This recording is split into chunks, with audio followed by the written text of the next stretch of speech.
Motomüzika kanalından herkese merhabalar. Bugün Sport Touring mi, Adventure mı? Hangisi tercih edilmeli? Bu iki motosikleti birbirinden ayıran özellikler nelerdir? Ve en sonunda kimler almalı? Bu motosikletlerin avantajları ve dezavantajları nelerdir? Bununla ilgili konuşmak için sizin karşınıza geçtim. Bu arada bulunduğum coğrafya çok sıcak olduğu için bir akşam çekimi yapmayı uygun gördüm. Gündüz çünkü 44-45 derece civarlarındaydı hava. Akşama doğru yine bir 35-36'lara indi. Şu anda sıcak. Ama gündüze nispeten yine idare ediyoruz. Bu arada uzun zamandır içerik üretemiyorum. Bir sağlık probleminden dolayı yaklaşık 1,5 aydır motosiklete binemiyordum. Bugün motosiklete bindim 1,5 ay sonra ve sizlere içerik üretmeye devam edeceğim. Çok uzattım lafı, farkındayım. Hadi başlayalım.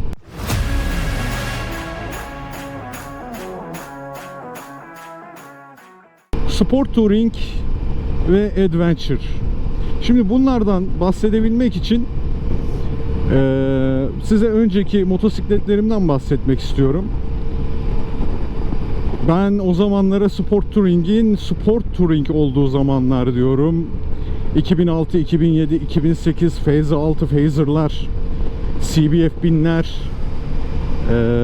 yani racing makineden biraz torku yükseltilip beygiri düşürülüp Sport Touring'e çevrilmiş makineler. Ben onların hayranıydım. CBF 1000'e bindim, Phaser 6'ya bindim, Phaser 8'e bindim. Kanalda takip edenler bilecektir. Bundan önceki motorum VFR 800X Crossrunner. Yani Sport Touring'in mihenk taşlarından olan motosikletlere bindim.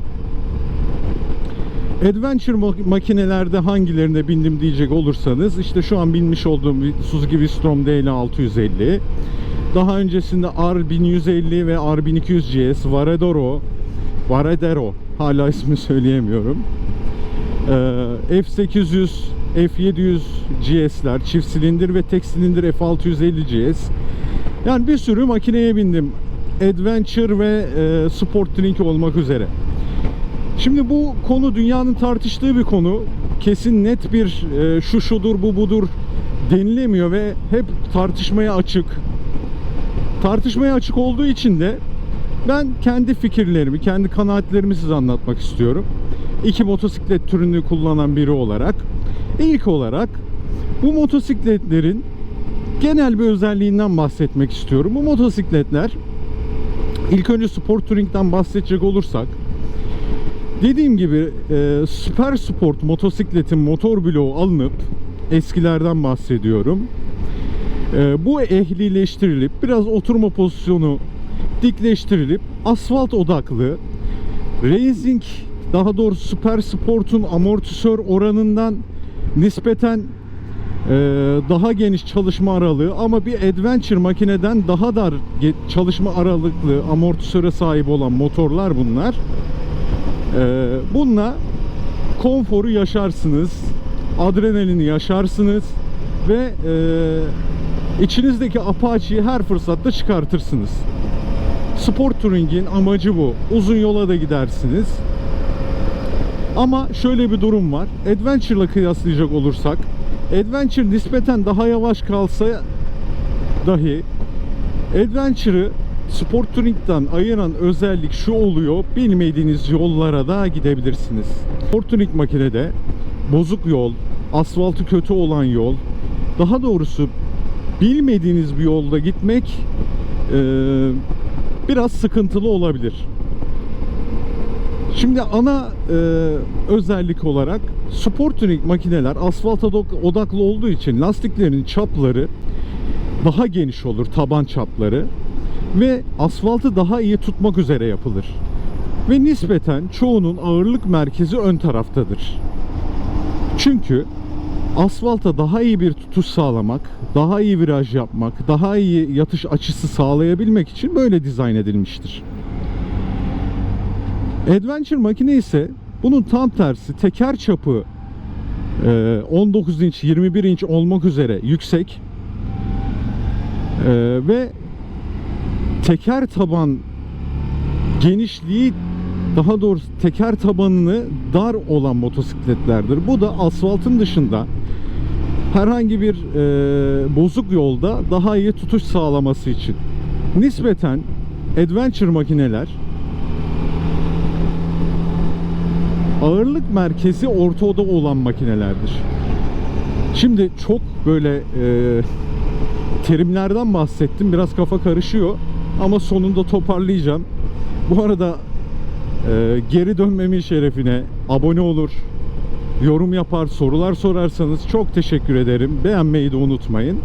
Şimdi ana hatlarıyla Sport Tuning ve Adventure makineyi ben size anlatmaya çalışıyorum. Şimdi bunların bir de işletme maliyetleri var. Mesela dedim ya, asfalt odaklı olduğu için daha yumuşak lastikler kullanılıyor. Geniş tabanlı olduğu için lastikler asfaltı daha iyi tutsun diye geniş tabanlı ve yumuşak hamurlu lastikler kullanıldığı için Sport Touring'de ben daha çabuk lastik eskitiyordum. Nispeten daha dişsiz lastikler olduğu için. Ama Adventure makinede lastik hamur ömrünü doldurmadığı sürece hemen eriyen bir durumla karşılaşmıyor. Dişli oluyor genelde lastikler ve daha uzun ömürlü kullanabiliyorsunuz. Nispeten zincir dişli seti değişimi Sport Touring makinelerde güçlü ve hırçın olduğu için daha sık oluyor. Adventure makinelerde daha az oluyor. Bunun dışında mesela Sport Touring makineler genelde 3 ve 4 silindir oluyor. Genelde tam sentetik yağ kullanıyor ve bunlar 2 silindirli, şu an altımda olan V-Strom gibi ve yarı sentetik yağ kullanan motosikletlere oranla daha maliyetli oluyor. Daha sık kilometreler arasında yağ değişimi yapılmak zorunda kalıyor Sport Tuning makinelerde. Çünkü daha fazla devir çevirdiği için daha sık yağ değiştirmek gerekiyor. Adventure makineler öyle değil. Bakım maliyeti açısından düşündüğünüz zaman ve yakıt ekonomisi olarak düşündüğünüz zaman Adventure makineler bir tık önde. Adventure makinelerin bir avantajı da işte demin anlattım. Bozuk yollarda genelde tel jant ve amortisör boyları uzun olduğu için uzun yollarda gerçekten rahat ettiriyor. Daha doğrusu uzun yol, stabilize, bozuk, yamalı yollarda çok rahat ediyorsunuz. Sport Touring motosikletlerde biraz böyle sert tarafta kalabiliyor amortisörler. Şimdi bakım maliyetlerinden bahsettikten sonra ya şimdi Sport Touring'i kimler almalı? Adventure makineyi kimler almalı? Şimdi bunu anlatmak istiyorum. Sport Touring makineyi motosikleti sadece hafta sonları bir gazlarım, çok fazla uzun yola gitmem, gidersem de asfalttan giderim, çok sık gezmiyorum, benim dağda tepede orada burada işim yok diyen insanın alması lazım. Şimdi bu motosikletlerin kullanım amacı asfalt yolda gitmek, nispeten daha hızlı ve daha seri gitmek ve spor hissiyatı yaşamak.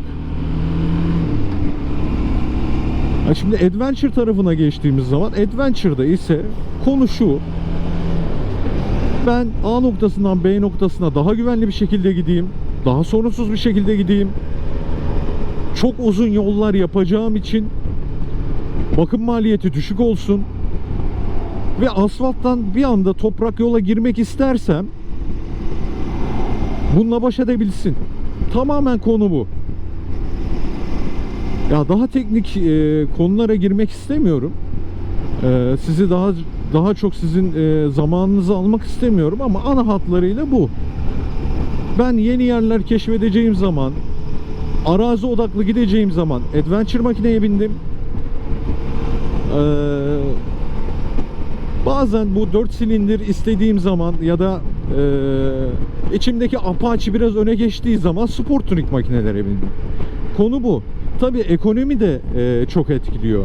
Yani 4 silindir makinenin bakımıyla ve onun parçalarıyla uğraşmak gerçekten zor. Grenajıyla uğraşmak gerçekten zor. Yere düşürdüğünüz zaman masraf açma olasılığı çok yüksek. Biraz da yaşım verdiği, şu an 36 yaşını bitirmek üzereyim. Biraz yaş ilerledikçe insanın hayata bakış açısı biraz daha değişiyor. Yani bundan 15 sene önce ya enduro, daha doğrusu adventure makinelerin ben yüzüne bakmazdım ama işte biraz da hayat felsefesiyle alakalı. Mesela Vistrom'lar için ihtiyar motoru diyorlar. Bence alakası yok. Yani işte o kız arabası, yok bu işte bilmem ne arabası, yok bu ihtiyar motoru, yok bu genç motoru. Böyle bir şey yok arkadaşlar. Sizin gönlünüz neyi istiyorsa onu seçin ya. Fazla da insanların söylediklerine kafayı takmayın. Ya üreticiler sizin kullanım amacınıza göre motosikletler üretmişler. Ve bakacaksın, ha ben bunu alacağım diyeceksin. Alacaksın, bineceksin. Bu iş bu kadar basit. Ona binilir mi, buna binilir mi? Yani 3 şeye bakarım ben motosiklet alacağım zaman. 1. Bu motosikleti hangi amaçla alıyorum? Hangi işimi göreceğim bu motosikletle? 2. Ya ben motosikleti aldım.